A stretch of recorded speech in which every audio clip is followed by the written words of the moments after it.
On the sacred occasion of Magh Purnima and the birth anniversary of Guru Ravidas, I present the budget for the year 2026-2027. Since we assumed office 12 years ago, India's economic trajectory has been marked by stability, fiscal discipline, sustained growth, and moderate inflation.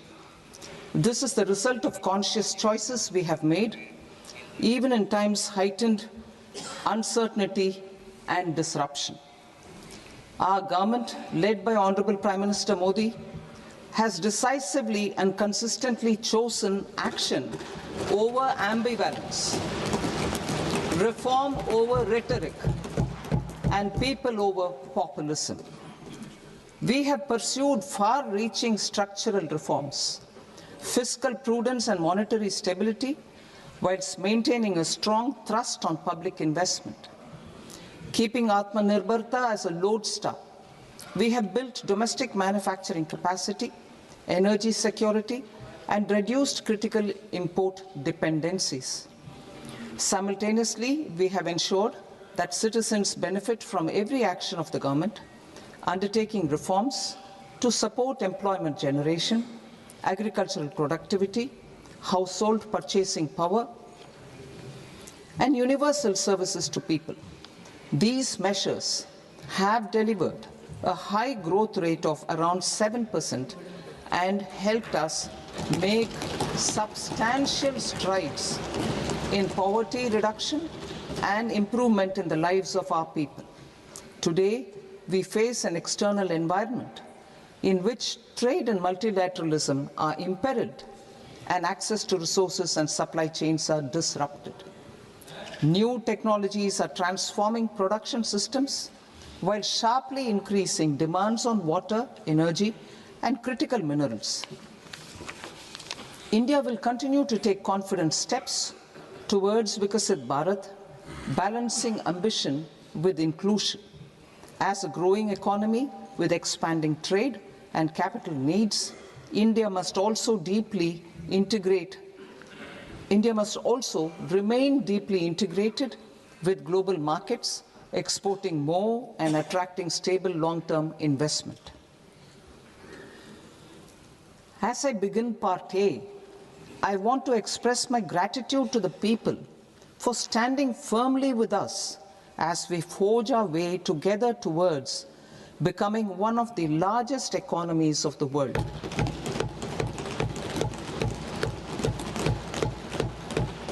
Our aim is to transform aspiration into achievement and potential into performance as we ensure that the dividends of growth reach every farmer, the scheduled caste, the scheduled tribes, the nomads, the youth, the poor, and the women.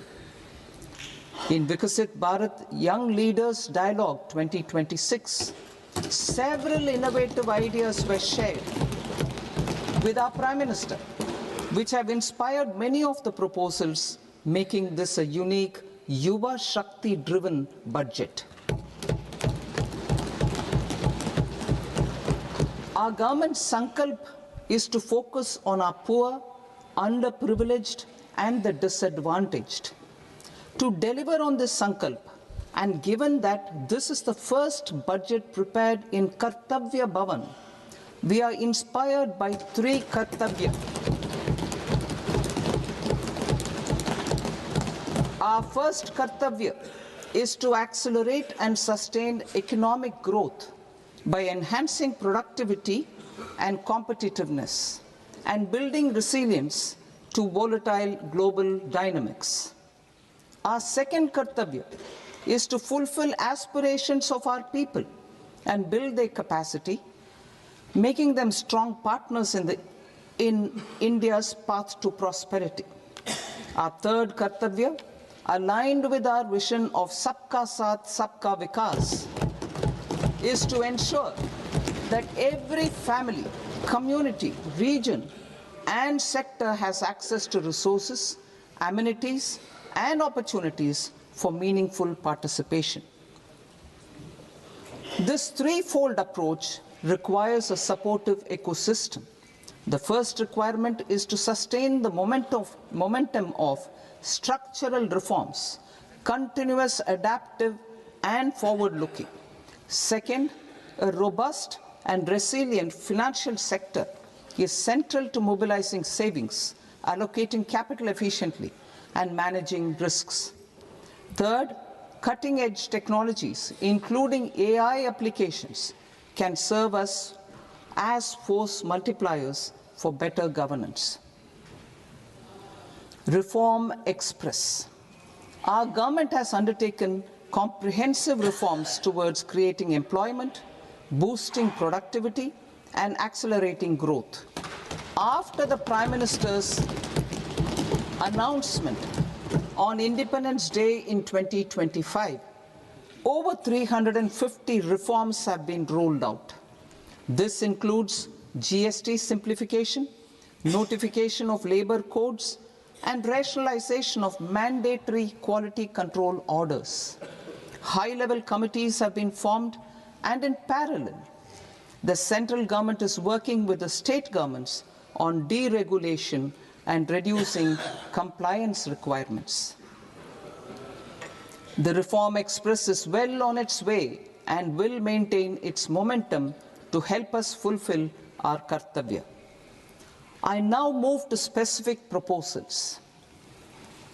Under our first kartavya, to accelerate and sustain economic growth, I propose interventions in 6 areas. 1. Scaling up manufacturing in 7 strategic and frontier sectors. 2. Rejuvenating legacy industrial sectors. 3. Creating champion MSMEs. 4. Delivering a powerful push for infrastructure. 5. Ensuring long-term security and stability. And 6. Developing city economic regions. Scaling up of manufacturing in 7 strategic and frontier sectors. Biopharma Shakti, meaning biopharma strategy for health advancement through knowledge, technology, and innovation. India's disease burden is observed to be shifting towards non-communicable diseases like diabetes, cancer, and autoimmune disorders. Biologic medicines are key to longevity and quality of life at affordable costs. To develop India as a global biopharma manufacturing hub,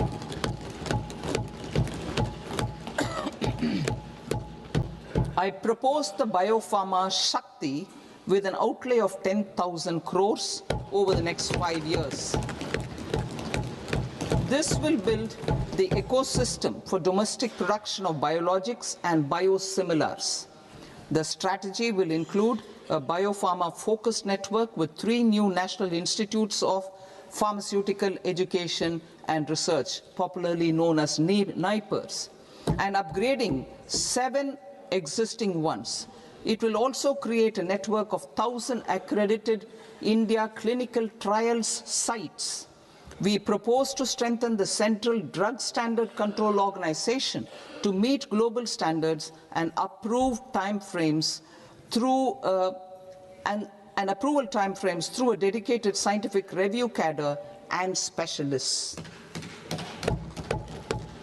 India's semiconductor mission 1.0 expanded India's semiconductor sector capabilities.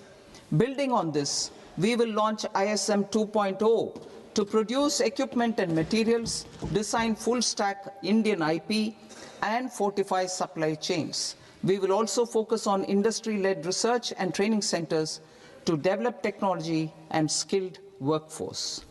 The Electronics Components Manufacturing Scheme, launched in April 2025, with an outlay of 22,919 crores, already has investment commitments at double the targets.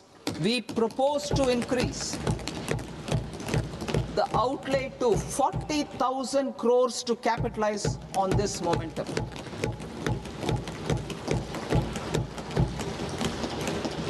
A scheme for rare earth permanent magnets was launched in 2025 November.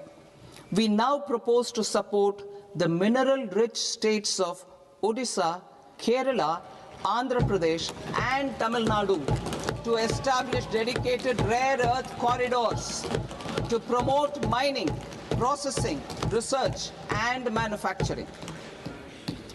To enhance domestic chemical production and reduction import dependency and reduce import dependency, we will launch a scheme to support states in establishing 3 dedicated chemical parks through challenge route on a cluster-based plug-and-play model. Strong capital goods.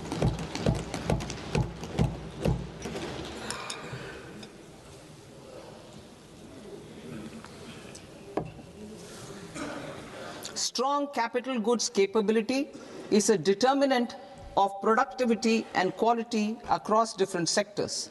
Towards building this capacity, I propose the following. High-tech tool rooms will be established by central public sector enterprises at 2 locations as digitally enabled automated service bureaus that locally design, test and manufacture high-precision components at scale and at lower cost. 2. A scheme for enhancement of construction and infrastructure equipments will be introduced to strengthen domestic manufacturing of high value and technologically advanced CIE. This can range from lifts in a multi-storied apartment or firefighting equipment in multiplexes, large or small, and to tunnel boring equipments for building metros and high-altitude roads. I also propose a scheme for container manufacturing to create a globally competitive container manufacturing ecosystem with a budgetary allocation of 10,000 crores over a 5-year period. For the labor-intensive textile sector, I propose an integrated program with 5 subparts. 1. The National Fiber Scheme for self-reliance in natural fibers, such as silk, wool and jute, man-made fibers, and new-age fibers. Textile expansion and employment scheme to modernize traditional clusters with capital support for machinery, technology upgradation, and common testing and certification centers. 3. The National Handloom and Handicraft Program to integrate and strengthen existing schemes and ensure targeted support for weavers and artisans. Tex Eco Initiative to promote globally competitive and sustainable textiles and apparels. Samarth 2.0 to modernize the upgrade the textile skilling ecosystem through collaboration with industry and academic institutions. Further, I propose to set up mega textile parks in challenge mode. They can also focus on bringing value addition to technical textiles. I propose to launch the Mahatma Gandhi Gram Swaraj initiative to strengthen khadi, handloom and handicrafts. This will help in global market linkage and branding.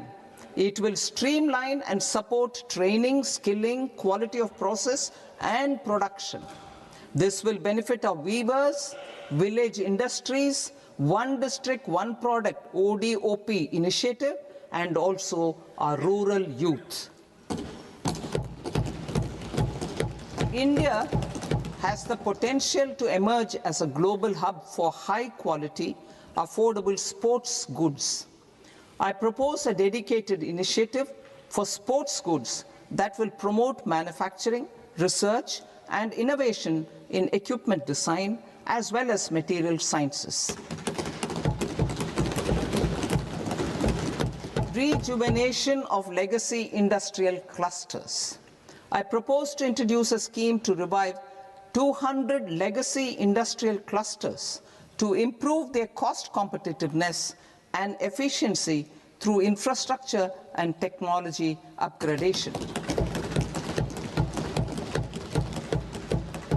Creating champion SMEs and supporting micro enterprises. Recognizing MSMEs as a vital engine of growth, I propose a three-pronged approach to help them grow as champions. Equity support. I propose to introduce a dedicated 10,000 crores SME growth fund to create future champions, incentivizing enterprises based on select criteria. I also propose to top up the Self-Reliant India Fund set up in 2021 with 2,000 crores to continue support to micro enterprises and maintain their access to risk capital. Liquidity support. With TREDS, more than 7 lakh crore has been made available to MSMEs. To leverage its full potential, I propose 4 measures. 1. Mandate TREDS as the transaction settlement platform for all purchases from MSMEs by CPSEs, serving as a benchmark for other corporates. 2. Introduce a credit guarantee support mechanism through CGT-MSE for invoice discounting on TREDS platform. 3. Link GEM with TREDS for sharing information with financiers about government purchases from MSMEs, encouraging cheaper and quicker financing. 4. Introduce TREDS receivables as asset-backed securities, helping develop a secondary market, enhancing liquidity and settlement of transactions. Professional support. Government will facilitate professional institutions such as the ICAI, ICSI, ICMAI to design short-term modular courses and practical tools to develop a cadre of corporate mitras, especially in Tier 2 and Tier 3 towns. These accredited para-professionals will help MSMEs meet compliance requirements at affordable costs. Infrastructure.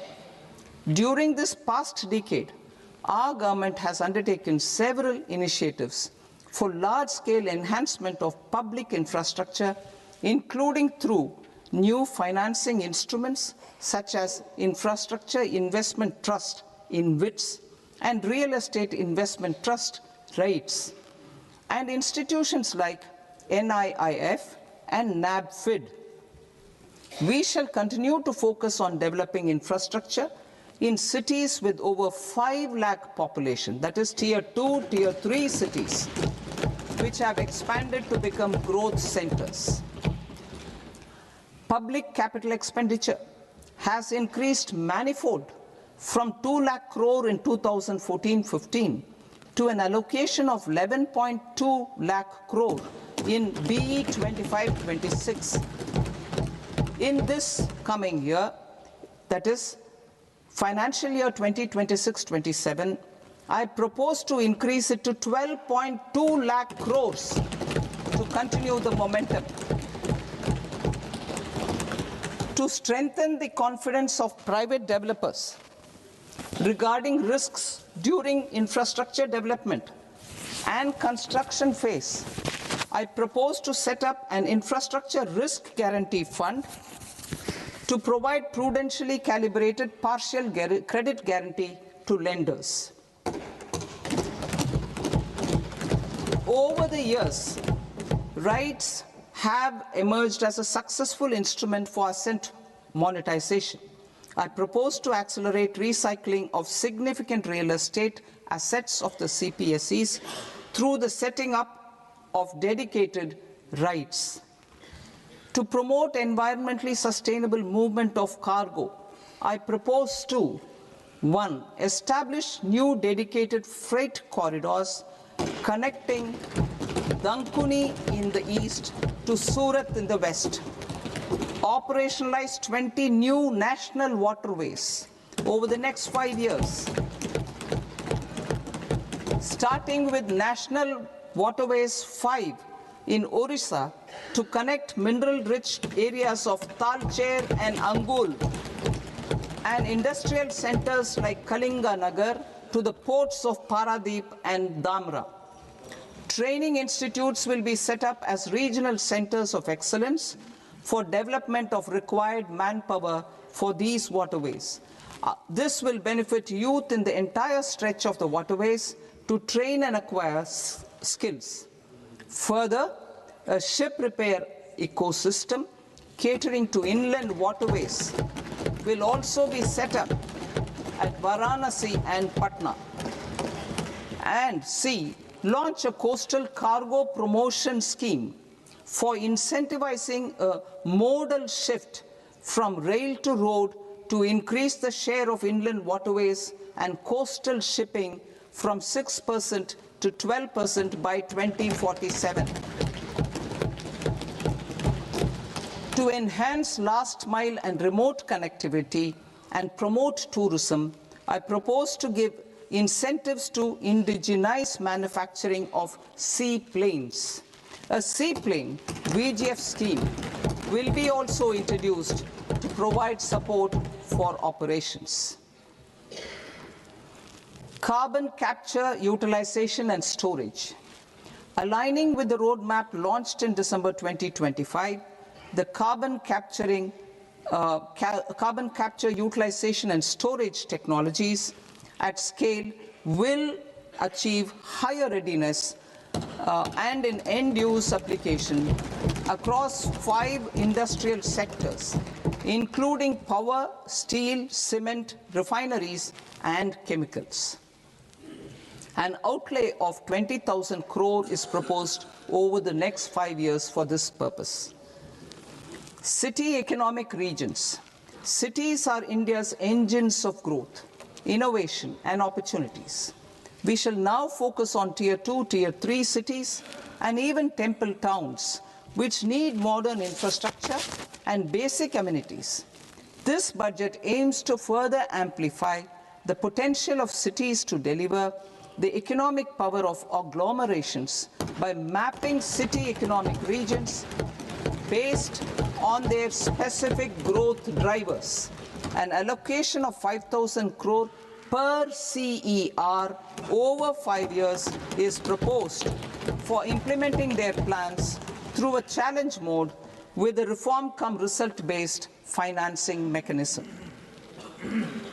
In order to promote environmentally sustainable passenger systems, we will develop 7 high-speed rail corridors between cities as growth connectors, namely Mumbai to Pune, Pune to Hyderabad, Hyderabad to Bangalore, Hyderabad to Chennai, Chennai to Bengaluru, Delhi to Varanasi, Varanasi to Siliguri.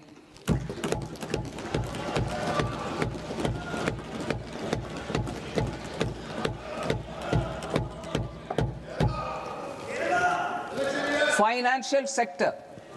The Indian banking sector today is characterized by strong balance sheet, historic highs in profitability, improved asset quality, and coverage exceeding 98% of villages in the country. At this juncture, we are well placed to futuristically evaluate the measures needed to continue on the path of reform-led growth of this sector. I propose setting up a high-level committee on banking for Vikasit Bharat.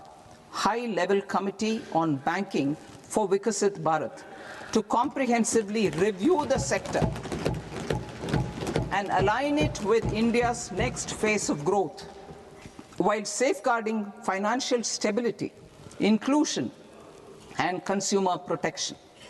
The vision for NBFCs for Vikasit Bharat has been outlined with clear targets for credit disbursement and technology adoption in order to achieve scale and improve efficiency in the public sector NBFCs, As a first step, it is proposed to restructure the Power Finance Corporation and Rural Electrification Corporation. I propose a comprehensive review of the foreign exchange management non-debt instruments rules to create a more contemporary, user-friendly framework for foreign investments consistent with India's evolving economic priorities. Corporate bond market. I propose to introduce a market-making framework with suitable access to funds and derivatives on corporate bond indices. I also propose to introduce total return swaps on corporate bonds. Municipal bonds. To encourage the issuance of municipal bonds of higher value by larger cities, I propose an incentive of 100 crore rupees for a single bond issuance. 100 crore rupees for a single bond issuance of more than 1,000 crore. The current scheme under Amrit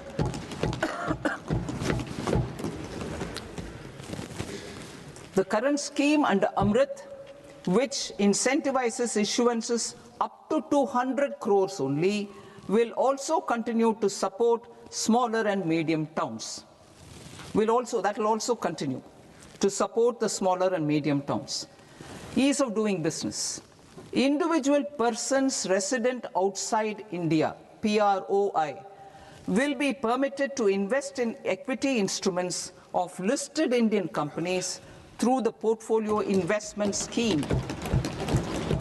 It is also proposed to increase the investment limit for an individual PROI under the scheme from 5% to 10%, with an overall investment limit for all individual PROIs to 24% from the current 10%.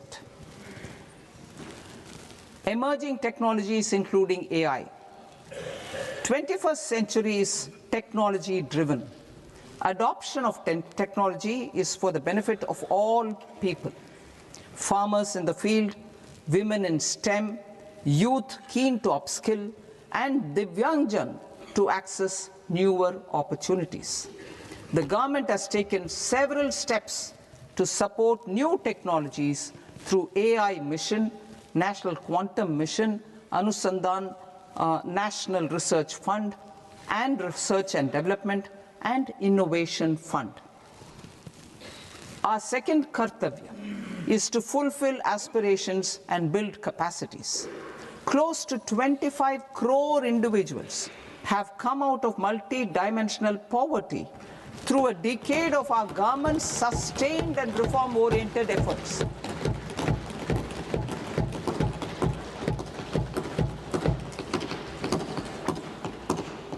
Our government has therefore decided to place a renewed emphasis on the service sector to provide a pathway to fulfilling aspirations of a youthful India with the following measures.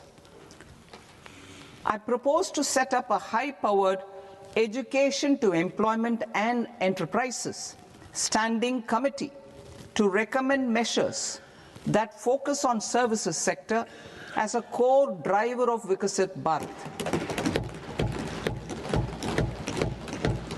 This will make us a global leader in services with a 10% global share by 2047. The committee will prioritize areas to optimize the potential for growth, employment, and exports. They will also assess the impact of emerging technologies, including AI, on jobs and skill requirements and propose measures thereof. To create a range of skilled career pathways, a new range of skilled career pathways for our youth, I propose interventions in the following sectors. Health.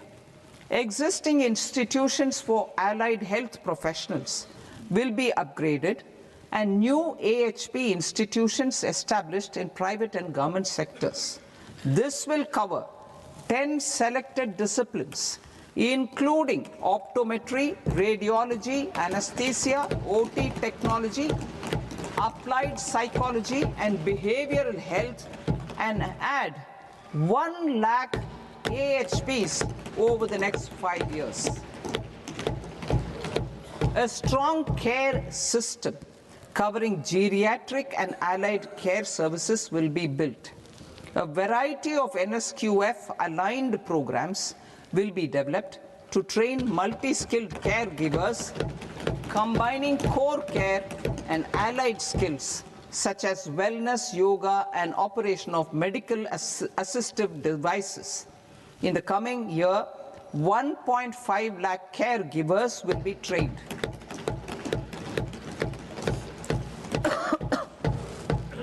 Hubs for medical value tourism. To promote India as a hub for medical tourism services, I propose to launch a scheme to support states in establishing 5 regional medical hubs in partnership with the private sector. These hubs will serve as integrated healthcare complexes that combine medical, educational, and research facilities. They will have Ayush centers, medical value tourism facilitation centers, and infrastructure for diagnostics, post-care, and rehabilitation. These hubs will provide diverse opportunities, job opportunities for health professionals, including doctors and AHPs. Ancient Indian yoga, already respected in several parts of the world, was given a mass global recognition when Honorable Prime Minister took it to the UN. Post-COVID, Ayurveda gained a similar global acceptance and recognition. Exporting quality Ayurveda products helps farmers who grow the herbs and youth who process the products. To meet growing global demand, a few more steps are being taken. I propose to 1. Set up 3 new All India Institutes of Ayurveda. 2. Upgrade Ayush pharmacies and drug testing labs for higher standards of certification ecosystem and make available more skilled personnel. 3. Upgrade the WHO Global Traditional Medicine Center in Jamnagar to bolster evidence-based research, training, and awareness for traditional medicine. Animal husbandry. Livestock contributes to close to 16% of farm income, including of poor and marginal households. To scale up availability of veterinary professionals by more than 20,000, I propose to roll out a loan-linked capital subsidy support scheme for establishment of veterinary and para-veterinary colleges, veterinary hospitals, diagnostic laboratories, and breeding facilities in private sector. Collaboration between Indian and foreign institutions will also be facilitated. Orange economy. India's animation, visual effects, gaming, and comics sector, AVGC sector, is a growing industry projected to require 2 million professionals by 2030. I propose to support the Indian Institute of Creative Technologies, Mumbai, in setting up AVGC content creator labs in 15,000 secondary schools all over the country and 500 colleges. The Indian design industry is expanding rapidly, and yet there is a shortage of Indian designers. I propose to establish, through Challenge Route, a new National Institute of Design to boost design education and development in the eastern region of India. Education. Our government will support states through challenge route in creating 5 university townships in the vicinity of major industrial and logistics corridors. These planned academic zones will host multiple universities, colleges, and research institutions, skill centers, and residential complexes. In higher education, STEM institutions, prolonged hours of study and laboratory work pose some challenges for girl students. Through VGF, Viability Gap Funding and capital support, one girls' hostel will be established in every district.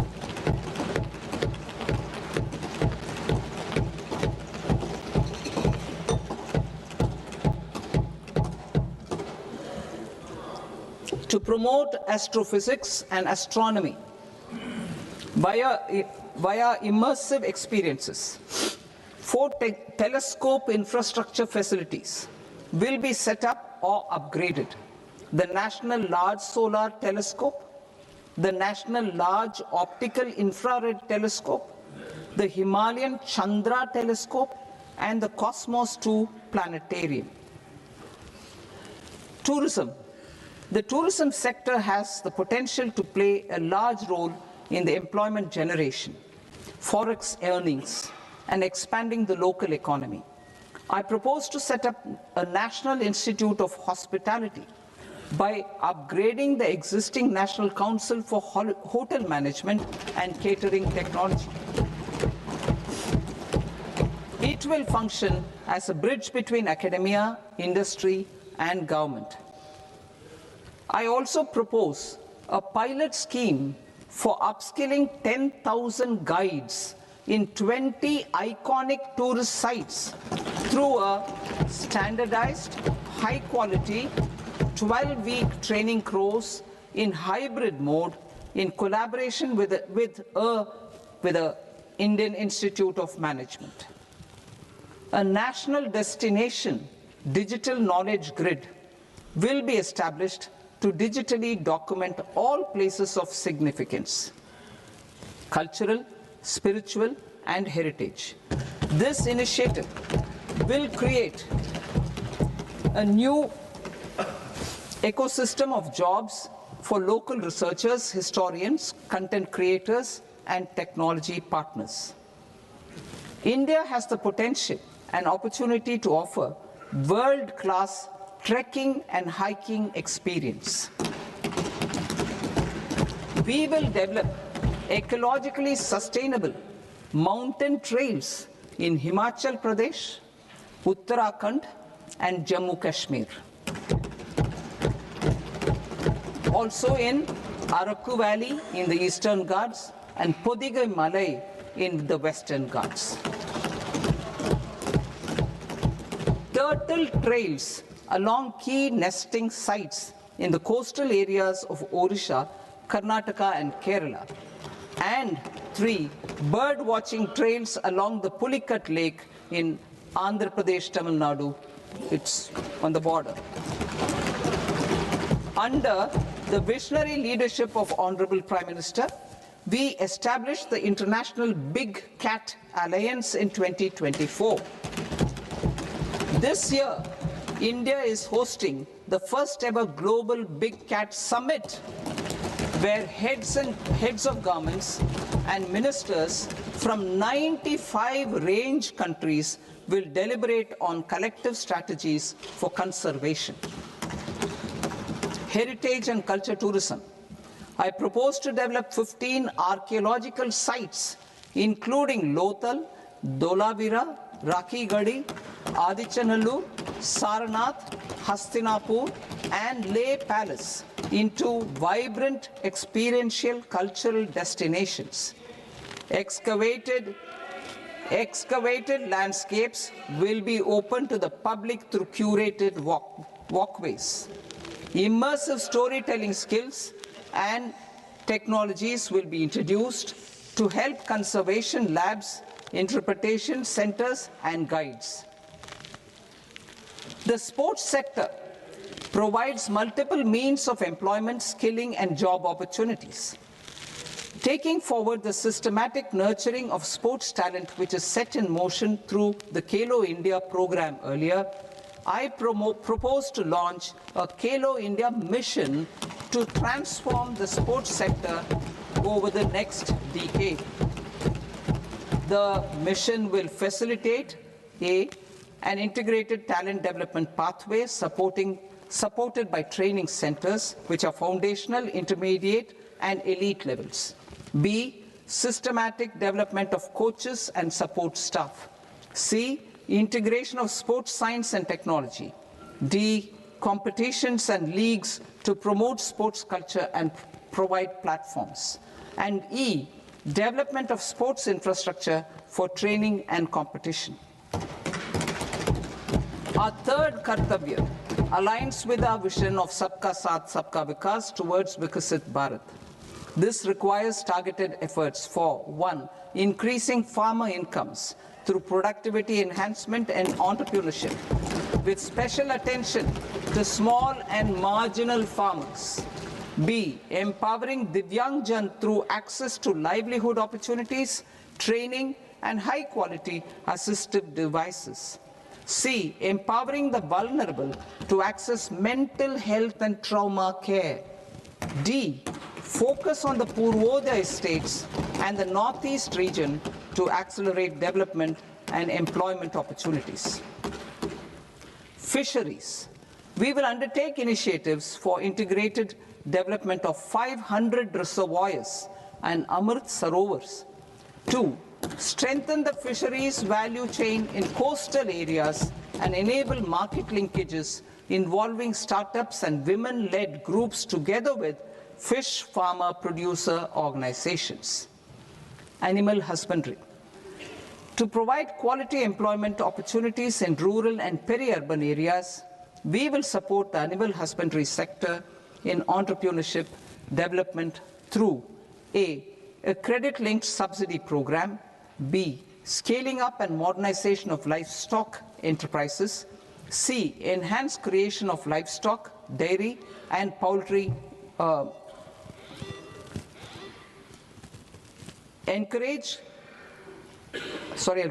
enhanced creation of livestock, dairy, and poultry-focused integrated value chains, and D, encourage creation of livestock farmer-producer organizations. High-value agriculture. To diversify farm outputs, increase productivity, enhance farmers' incomes, and create new employment opportunities, we will support high-value crops such as coconut, sandalwood, cocoa, cashew in the coastal areas, agar trees in northeast, and nuts such as almonds, walnuts, and pine nuts in our hilly regions. All of them will be supported. India is the world's largest producer of coconuts. About 30 million people, including nearly 10 million farmers, depend on coconuts for their livelihood. To further enhance competitiveness in coconut production, I propose a coconut promotion scheme to increase production and enhance productivity through various interventions, including replacing and non-productive trees with new saplings or plants or varieties in major coconut growing states. A dedicated program is proposed for Indian cashew and cocoa to make India self-reliant in raw cashew and coconut production and processing, enhance export competitiveness, and transform Indian cashew and Indian cocoa into premium global brands by 2030. Sandalwood. Sandalwood is closely linked to India's social and cultural heritage. Our government will partner with state governments to promote focused cultivation and post-harvest processing to restore the glory of the Indian sandalwood ecosystem, to rejuvenate old, low-yielding orchards, and expand high-density cultivation of walnuts, almonds, and pine nuts, we will support a dedicated program to enhance farmer incomes and in bringing value addition by engaging youth. Bharat Vistar, that is virtually integrated system to access agricultural resources. I propose to launch Bharat Vistar, a multilingual AI tool that shall integrate the AgriStack portals and the ICAR package on agricultural practices with AI systems. This will enhance farm productivity, enable better decisions for farmers, and reduce risk by providing customized advisory support. She Marts for rural women-led enterprises. Building on the success of Lakpati Didi program, I propose to help women take the next step from credit-linked livelihoods to being owners of enterprises. Self-help entrepreneur, She Marts will be set up as community-owned retail outlets within the cluster-level federations through enhanced and innovative financing instruments. Empowering Divyangjan. Divyangjan Kaushal Yojana. Information technology, AVGC sectors, hospitality and food and beverages sectors often offer task-oriented and process-driven roles which are suitable for Divyangjan. We will ensure dignified livelihood opportunities through industry-relevant and customized training specific to each Divyangjan group. Divyang Sahara Yojana. Timely access to high-quality assistive devices for all eligible Divyangjan is a fundamental need. I propose to 1. Support the Artificial Limbs Manufacturing Corporation of India, Alimco, to set up and to scale up production of assistive devices, invest in R&D and AI integration, strengthen PM Divyasha Kendras, and support setting up of assistive technology marts as modern retail style centers where Divyangjan and senior citizens can see, try, and purchase assistive products. Reaffirming our commitment to mental health and trauma care. There are no national institutes for mental health care in North India. We will therefore set up a NIMHANS 2 and also upgrade national mental health institutes in Ranchi and in Tezpur as regional apex institutions. Emergencies expose families, particularly the poor and vulnerable, to unexpected expenditure. We will strengthen and increase these capacities by 50% in district hospitals by establishing emergency and trauma care centers. Focus on Purvodaya states and northeastern regions. Purvodaya. I propose the development of an integrated East Coast industrial corridor with a well-connected node at Durgapur, creation of 5 tourism destinations in 5 Purvodaya states, and the provision of 4,000 e-buses. Buddhist sites in northeastern region. The northeastern region is a civilizational confluence of Theravada and Mahayana or Vajrayana traditions. I propose to launch a scheme for development of Buddhist circuits in Arunachal Pradesh, Sikkim, Assam, Manipur, Mizoram, and Tripura. The scheme will cover preservation of temples and monasteries, pilgrimage interpretation centers, connectivity, and pilgrim amenities. 16th Finance Commission. On 17th November 2025, the 16th Finance Commission submitted its report to the President. As mandated under Article 281 of the Constitution, The government is to lay the report along with the explanatory memorandum on the action taken report on the recommendations of the Commission in Parliament, which, Sir, Honourable Speaker, you've allowed me to do at the commencement of this session. The government has accepted the recommendation of the Commission to retain the vertical share of devolution at 41%. As recommended by the Commission, I have provided 1.4 lakh crores of rupees to the states for the year 2026-2027 as Finance Commission grants. These include rural and urban local body and disaster management grants. Fiscal consolidation. Government has been delivering on our fiscal commitments consistently without compromising on social needs. To strive towards accepted standards of fiscal management in Budget 25-26, I had indicated that the central government would target reaching a debt-to-GDP ratio of 50 plus or minus 1% by 2030-31. In line with this, the debt-to-GDP ratio is estimated to be 55.6% of GDP in BE 26-27, compared to 56.1% of GDP in RE 25-26. A declining debt-to-GDP ratio will gradually free up resources for priority sector lending and expenditure by reducing the outgo on interest payments. One of the main operational instruments for debt targeting is the fiscal deficit. I am happy to inform this august House that I fulfilled my commitment made in 2021-2022 to reduce fiscal deficit below 4.5% of GDP by 25-26. In RE 25-26, the fiscal deficit has been estimated at par with BE of 2025-26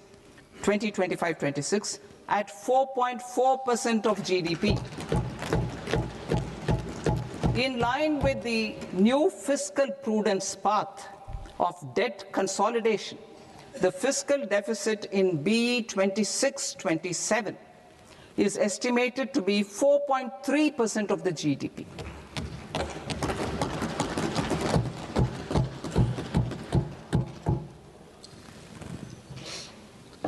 The revised estimates of the non-debt receipts are 34 lakh crore rupees, of which the centre's net tax receipts are 26.7 lakh crore. The revised estimate of the total expenditure is 49.6 lakh crore rupees, of which the capital expenditure is about 11 lakh crores. Budget estimates 2026 to 2027. Coming to 26-27, the non-debt receipts and the total expenditure are estimated as 36.5 lakh crore and 53.5 lakh crore respectively. The centre's net tax receipts are estimated at 28.7 lakh crore rupees. To finance the fiscal deficit, the net market borrowings from dated securities are estimated at 11.7 lakh crore rupees. The balance financing is expected to come from small savings and other sources.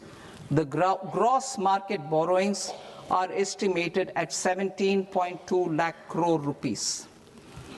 I'll now move to Part B. Part B, direct taxes.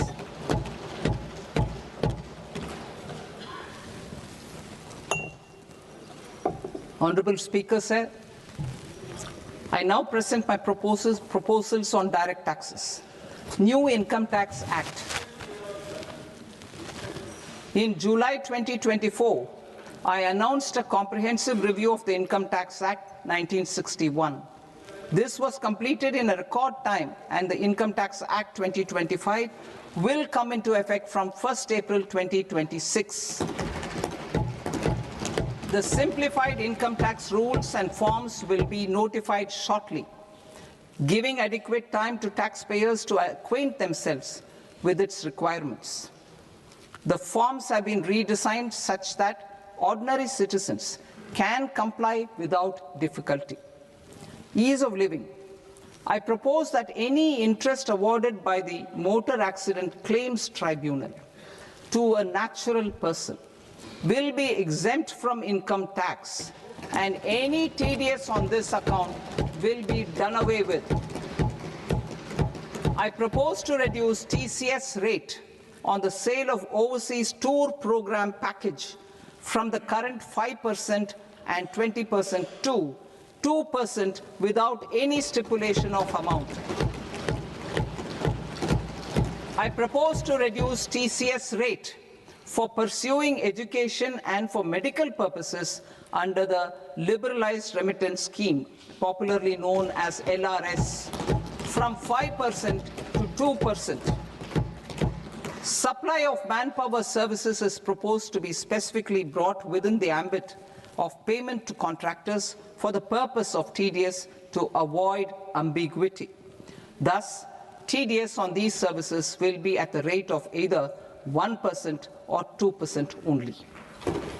I propose a scheme for small taxpayers, wherein a rule-based automated process will enable obtaining a lower or nil deduction certificate instead of filing an application with the assessing officer. For the ease of taxpayer holding securities in multiple companies, I propose to enable depositories to accept Form 15G or Form 15H from the investor and provide it directly to various relevant companies. I propose to extend time available for revising returns from 31st December to up to 31st March with the payment of a nominal fee. I also propose to stagger the timeline for filing of tax returns. Individuals with ITR 1 and ITR 2 returns will continue to file till 31st July, and non-audit business cases or trusts are proposed to be allowed time till 31st August. TDS on sale of immovable property by a non-resident is proposed to be deducted and deposited through resident buyers and his or her PAN-based challan instead of requiring a TAN, which is a temporary accounting number.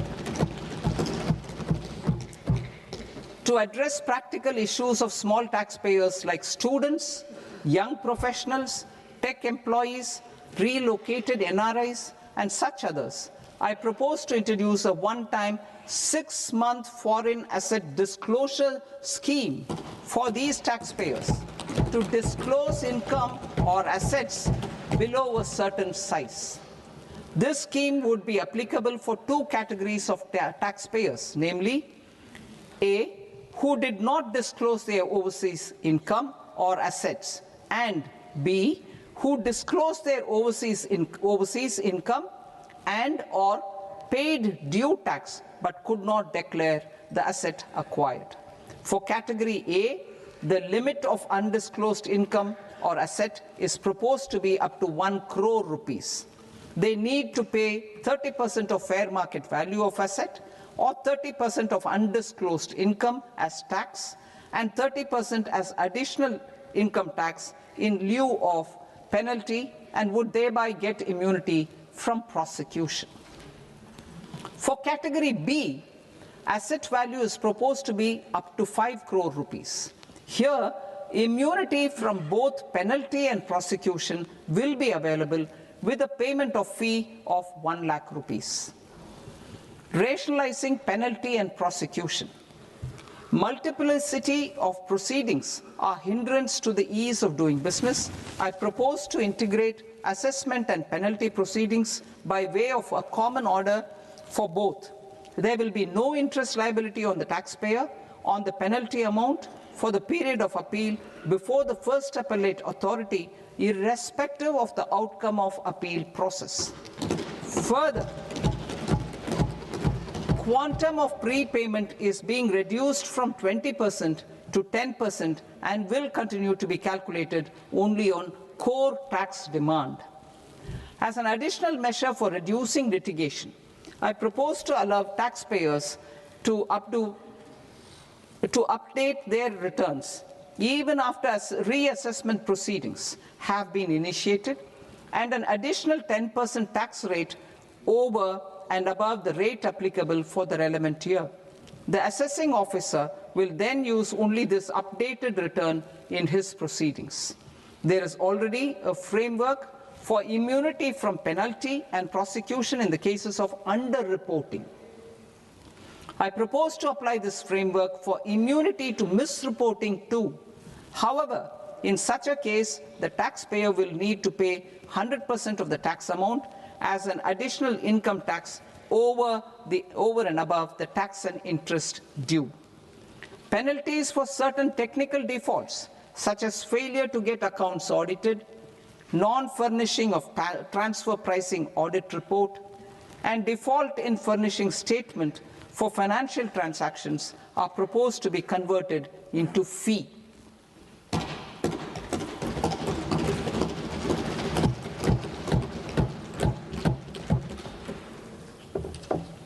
I propose to rationalize prosecution framework under Income Tax Act while maintaining a careful balance for deterrence in some serious offence.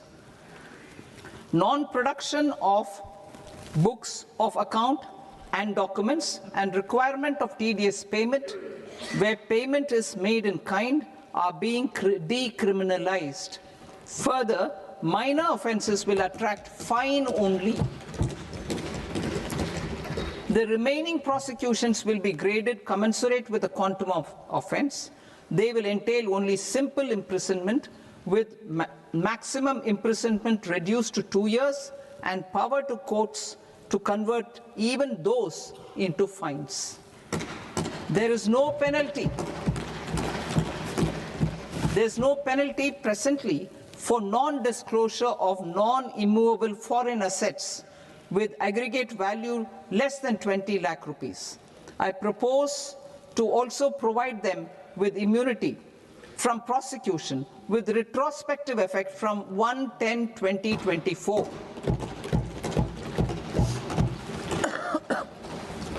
Cooperatives. Deduction is already allowed to a primary cooperative society engaged in supplying milk, oilseeds, fruits or vegetables raised or grown by its members. I propose to extend this deduction to also include supply of cattle feed and cotton seed produced by its members. I propose to allow inter-cooperative society dividend income as deduction under the new tax regime to the extent it is further distributed to its members. I further propose to allow exemption for a period of 3 years to dividend income received by a notified national cooperative federation on their investments made in companies up to 31/1/2026. This exemption would be allowed only for dividends further distributed to its member cooperatives. Supporting IT sector as India's growth engine. India is a global leader in software development services, IT-enabled services, knowledge process outsourcing services, and contract R&D services relating to software development. These businesses and their segments are quite interconnected with each other. All these services are proposed to be clubbed under a single category of information technology services with a common safe harbor margin of 15.5% applicable to all. The threshold for availing safe harbor for IT services is being enhanced substantially from 300 crore rupees to 2,000 crore rupees. Safe harbor for IT services shall be approved by an automated rule-driven process without any need for tax officer to examine and accept the application. Once applied by an IT services company, the same safe harbor can be continued for a period of 5 years at a stretch at its choice.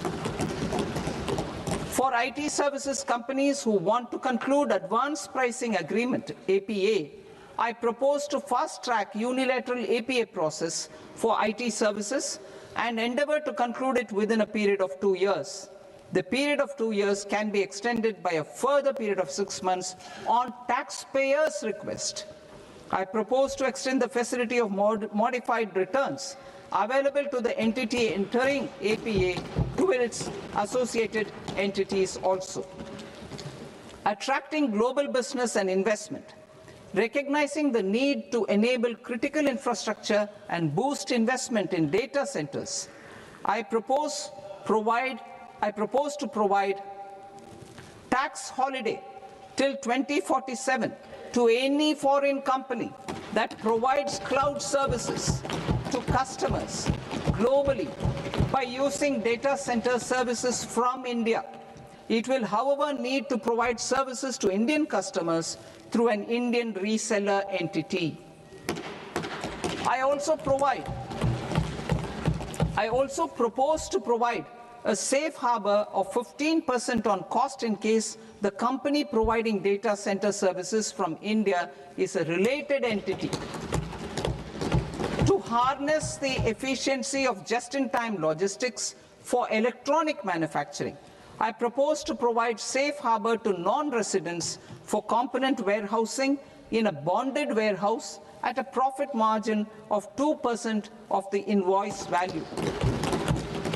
The resultant tax of about 0.7% will be much lower than in competing jurisdictions. To provide fillip to toll manufacturing in India, I propose to provide exemption from income tax for 5 years to any non-resident who provides capital goods, equipment, or tooling to any toll manufacturer in a bonded zone. To encourage vast pool of global talent to work in India for a longer period of time, I propose to provide exemption to global, non-India sourced income of a non-resident expert for a stay period of 5 years under notified schemes. I propose to provide exemption from minimum alternate tax, the MAT, to all non-residents who pay tax on presumptive basis. Tax administration. I propose to constitute a joint committee of Ministry of Corporate Affairs and Central Board of Direct Taxes for incorporating the requirements of income computation and disclosure standards, the ICDS, in the Indian Accounting Standards Ind AS itself. Separate accounting requirement based on ICDS will be done away with from the tax year 27-28. To support Prime Minister Modi's vision of homegrown accounting and advisory firms to become global leaders, I propose to rationalize the definition of accountant for the purposes of safe harbor rules. Other tax proposals. Change in taxation of buyback was brought in to address the improper use of buyback route by promoters.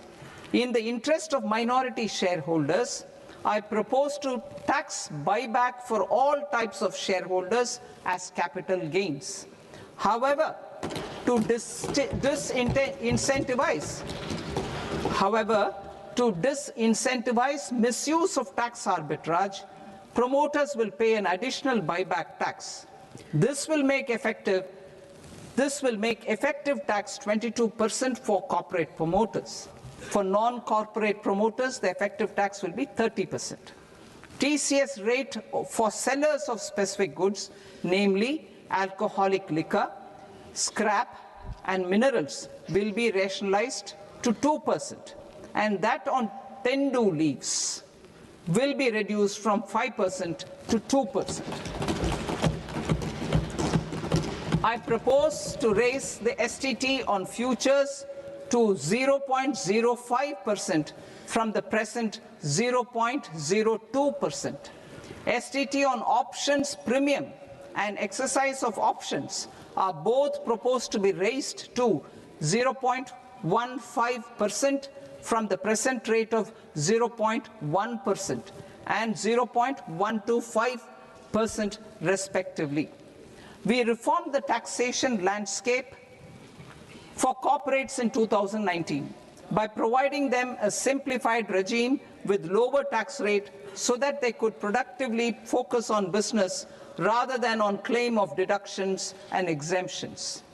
To encourage companies to shift to the new regime, set-off of brought forward MAT credit, minimum alternate tax credit, is proposed to be allowed to companies only in the new regime. Set-off using available MAT credit is proposed to be allowed to an extent of 1/4 of the tax liability in the new regime. MAT is proposed to be made final tax, so there will be no further credit accumulation from 1st April 2026. In line with this change, the rate of final tax is being reduced to 14% from the current MAT rate of 15%. The brought forward MAT credit of taxpayers accumulated till 30th March 2026 will continue to be available to them for set-off as above. Indirect taxes. I shall now take up proposals related to indirect taxes. My proposals for customs and central excise aim to further simplify the tariff structure, support domestic manufacturing, promote export competitiveness, and correct inversion in duty. To continue weeding out long continuing customs duty exemptions, I propose to remove certain exemptions on items which are being manufactured in India or where the imports are negligible. Similarly, to further simplify the process of ascertaining the rate of duty applicable on a particular item, I propose to incorporate certain effective rates in various customs notifications to the tariff schedule itself. I shall now take up sector-specific proposals. Promotion of exports of marine, leather, and textile products. I propose to increase the limit for duty-free imports of specified inputs used for processing seafoods for export from the current 1% to 3% of FOB value of the previous year's export turnover.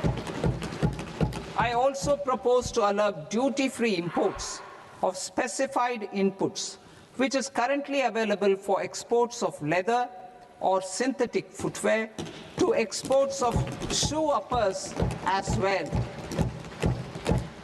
I propose to extend the time period for export of final product from the existing 6 months to 1 year for exporters of leather or textile garments, leather or synthetic footwear, and other leather products.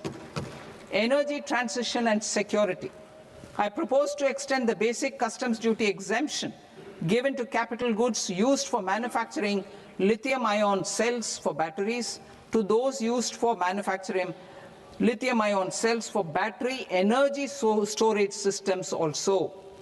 I propose to exempt basic customs duty on import of sodium antimonate for use in manufacture of solar glass. Nuclear power.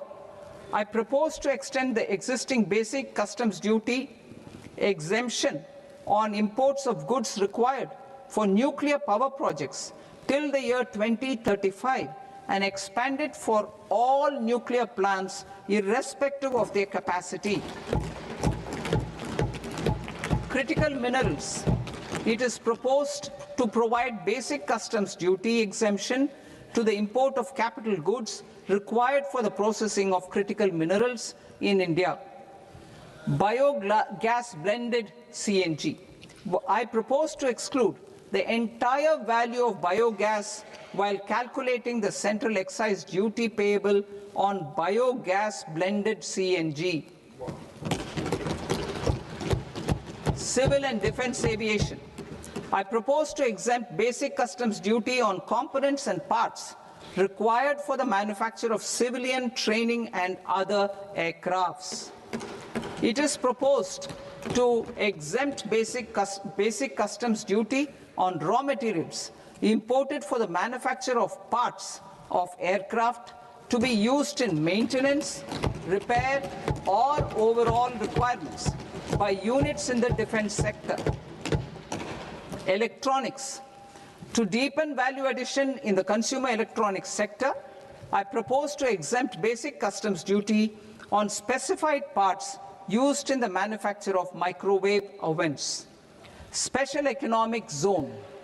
To address the concerns arising about utilization of capacity by manufacturing units in the special economic zones due to global trade disruptions, I propose as a special one-time measure to facilitate sales by eligible manufacturing units in SEZs to the domestic tariff area at concessional rates of duty.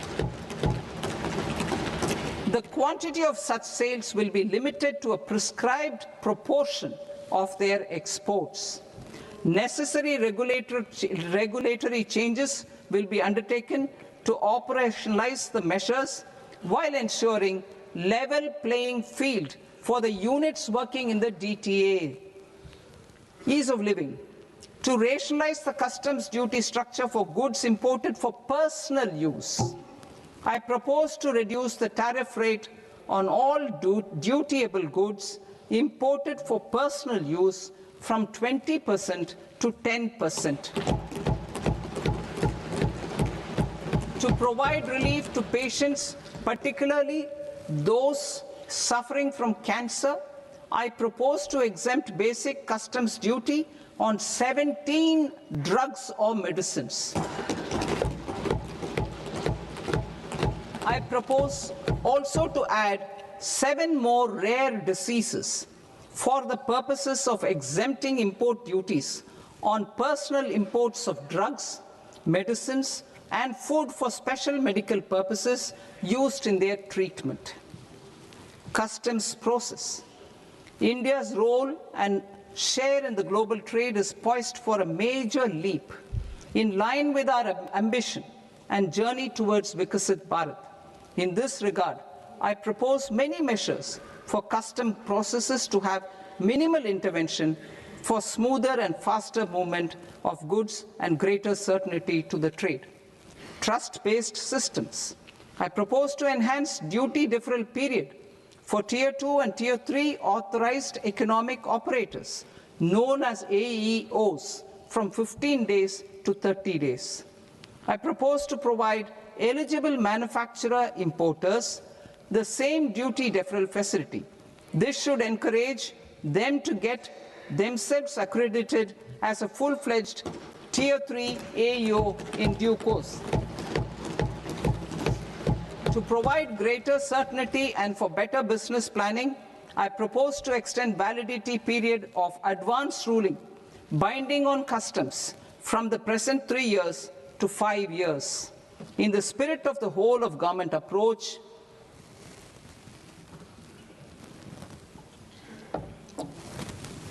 government agencies will be encouraged to leverage AEO accreditation for preferential treatment in clearing their cargo. Regular importers with trusted long-standing supply chains will be recognized in the risk system so that the need for verification of their cargo every time can be minimized. Export cargo using electronic sealing. Export cargo using electronic sealing will be provided through clearance from the factory premises to the ship. For import of goods not needing any compliance, filing of bill of entry by a trusted importer and arrival of goods will automatically notify customs for completing their clearance formalities. This will enable goods to be released immediately on arrival. The customs warehouse framework will be transformed into a warehouse operator-centric system with a self-declarations, electronic tracking, and risk-based audit. These reforms will move away from the current system of officer-dependent approvals and reduce transaction delays and compliance costs. Ease of doing business. Approvals required for cargo clearance from various government agencies will be seamlessly processed through a single and interconnected digital window by the end of the financial year. Processes involved in clearance of food, drugs, plant, and animal and wildlife products, accounting for about 70% of interdicted cargo, will be operationalized on this system by April 2026 itself. For goods not having any compliance requirement, clearance will be done by customs immediately after online registration is completed by the importer, subject to the payment of duty. Customs integrated system will be rolled out in 2 years as a single integrated and scalable platform for all customs processes. Utilization of non-intrusive scanning with advanced imaging and AI technology for risk assessment will be expanded in a phased manner with the objective to scan every container across all the major ports. New export opportunities to support Indian fishermen to fully harness the economic value of marine resources beyond our territorial waters. The following measures will be taken. A. Fish catch by an Indian fishing vessel in exclusive economic zone or on the high seas will be made free of duty. Landing of such fish on foreign port will be treated as export of goods. Safeguards will be put in place to prevent misuse during fish catch, transit, or transshipment. To support aspirations of India's small businesses, artisans, and startups to access global markets through e-commerce, I am pleased to announce complete removal of the current value cap of 10 lakh rupees per consignment on courier exports. In addition, handling of rejected and returned consignments will be improved with effective use of technology for identifying such consignments. I propose to revise provisions governing baggage clearance during international travel to address genuine concerns of passengers. The revised rules will enhance duty-free allowances in line with the present-day travel realities and provide clarity in temporary carriage of goods brought in or taken out. There are honest taxpayers who are willing to settle disputes by paying all their dues, but they get deterred due to negative connotation associated with penalty. They will now be able to close cases by paying an additional amount in lieu of penalty. Honorable Speaker, sir, with this, I commend the budget to this august House. Jai Hind.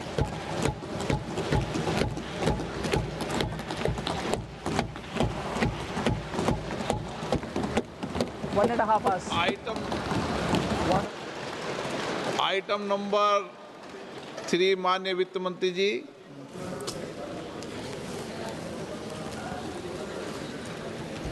Item number 2, sir. 3.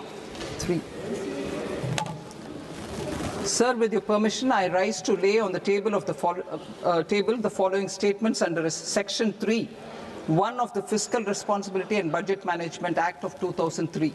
Medium-term fiscal policy, fiscal policy strategy statement, and macroeconomic framework statement. Item number 4, माननीय वित्त मंत्री जी. Sir, with your permission, I move for leave to introduce the Finance Bill 2026. प्रश्न ये कि विधेयक को पुनर्स्थापित करने की अनुमति प्रदान की जाए. जो सदस्य इस पक्ष में हाँ गए, जो सदस्य विरोध में ना गए, मेरे विचार में निर्णय हाँ वालों के पक्ष में, हाँ वालों के पक्ष में अनुमति प्रदान की जाती है. माननीय मंत्री जी, अब विधेयक पूरे स्थापित करें. Sir, I introduce the bill. माननीय सदस्यगण, आपको सूचित किया जाता है कि माननीय मुख्यमंत्री जी के बजट भाषण की कॉपी पब्लिकेशन काउंटर पर ली जाती है। बजट भाषण और बजट से संबंधित दस्तावेज आपके मोबाइल फोन और मेंबर पोर्टल्स पर ही उपलब्ध है। सभा की कार्रवाई कल सोमवार दिनांक 2 फरवरी 2026 को प्राप्त 11 बजे तक के लिए स्थगित की जाती है।